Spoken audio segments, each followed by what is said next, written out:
And now it's time for Tony in the Trenches. Hey Tony, I have some money there that are tied up in bonds, and they've done really well. Unfortunately, lately they seem to have lost in value.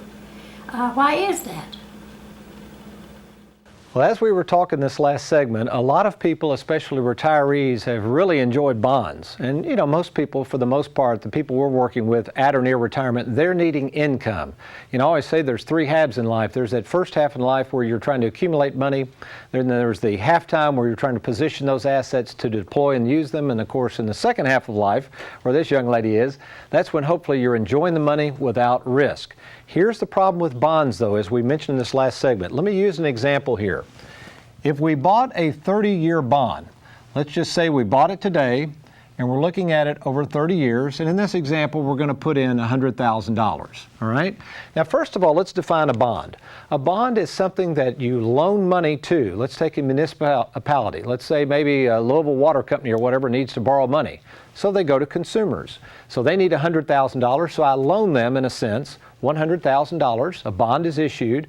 I get an interest rate in exchange for my money. You with me? I'm kind of like a bank. Okay, good. So in this example, let's just say today, with current interest rates, the water company is willing to pay me 4% for my money, and this bond has a 30-year maturity. So it's kind of like a 30-year mortgage. Nothing's going to happen between now and 30 years.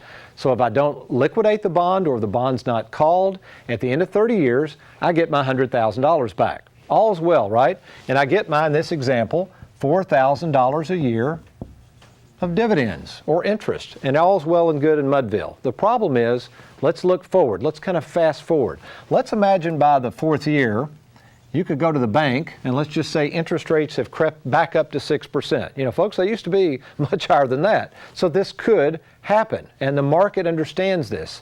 The market realizes that this bond is basically locked in for 30 years. So let's imagine that. We fast forwarded 5 or 6 years, and you could go get a bank CD at 6%, and I decide, well, heck, I'm only getting 4%. I want 6%, right? It's only human. So I decide to go to the market and sell my bond. So folks, what's happening here is, as these bonds, as interest rates start going up, if you've got some of these bonds, the value is going down. So always remember, bonds usually work in the opposite of interest rate. When interest rates go up, the bond values go down.